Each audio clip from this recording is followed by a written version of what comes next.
여러분, 토끼와 거북이 이야기 아시죠? 거북이가 토끼를 이겼던 이유에 엄청난 성공의 비밀이 담겨 있는 거 아세요? 그건 바로 안녕하세요. 컨텐츠 큐레이터 박성호입니다.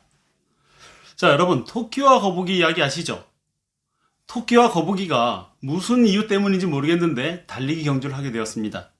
거북이는 어디서 용기가 생겼는지 비장하게 시합에 임합니다. 시작과 동시에 토끼는 저 멀리 앞서서 달려갑니다. 거북이도 최대한 열심히 기어갑니다. 그런데 최종 승자는 우리 모두가 알고 있듯이 거북이입니다. 여기서 우리는 생각을 해봐야 돼요. 토끼가 왜 거북이에게 졌을까? 그 이유는 무엇일까? 이 우화는요, 간단한 이야기가 아닙니다. 알고 보면 굉장히 깊은 메시지를 담고 있습니다. 이 우화를 조금 깊이 한번 분석해 봅시다. 먼저 이런 질문을 할 수가 있어요. 첫째, 토끼는 가다 말고 왜 잠을 잤지?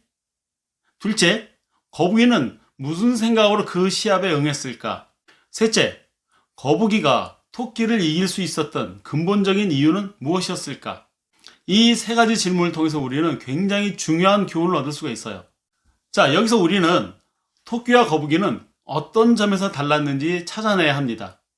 답은 이겁니다. 속도와 방향. 토끼는 굉장히 빠르게 달릴 수 있죠. 그런데 이 우화에서 토끼는 자기의 장점을 잃어버렸습니다. 잠을 잠으로써. 그리고 방향도 없었어요. 즉, 거북이보다 빨리 달린다는 장점은 있었지만 목표에 대한 개념이 없었던 겁니다. 목표에 대한 개념이 없었기 때문에 산 꼭대기에 도달하기 전에 잠을 잔 겁니다. 목표에 대한 개념이 있었다면 산 정상에 도착하고 난 다음에 잠을 잤겠죠. 그리고 산 꼭대기라는 방향성 없이 엉뚱하게 중간에서 잠을 잔 것은 그 자체가 방향을 잃은 것이나 다름없습니다. 토끼는 그냥 거북이보다 빨리 달리면 그뿐이다 라고 생각을 한 거죠. 자, 그에 반해서 거북이는 최소한 방향은 옳았습니다. 올바른 방향으로 꾸준히 가는 것만으로도 속도를 이길 수 있었던 겁니다. 각도가 속도보다 더 중요하다는 의미입니다. 아무리 속도가 빨라도 방향을 잃으면 오히려 속도는 독이 됩니다. 거북이가 열심히 기어갔기 때문에 승리했다는 것은 이건 말이 안 됩니다. 열심히만 하면 된다. 이건 세상에서 가장 한심한 이야기입니다. 열심히라는 것은 누구나 해야 할 당연한 의무이자 기본이기 때문이죠. 최선을 다했다는 말, 이거는 인류들이나 하는 말입니다. 인류들은 최선을 다했다는 말 절대 안 합니다. 왜? 그거는 기본 중에 기본이기 때문이죠. 스마트하게라는 말은 속도 플러스 방향, 이 둘 다 필요한 게 스마트입니다. 그러고 보면 토끼나 거북이나 둘 다 스마트하지는 않았어요. 토끼는 속도는 있었지만 방향이 없었고 속도의 장점마저도 잃어버렸죠. 거북이는 방향은 맞았지만 속도는 없었죠. 그렇기 때문에 둘 다 스마트한 건 아닙니다.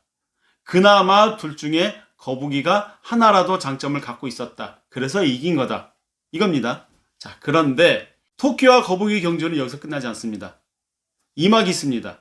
거북이에게 패배한 토끼는 절치부심해서 재경주를 요청합니다. 다시 하자. 다시 한번 경주를 해서 진짜 누가 빠른지 결정하자는 거예요. 저번엔 내가 실수로 잠을 자서 그런 일이 벌어졌지만 내가 너한테 질 리가 없어.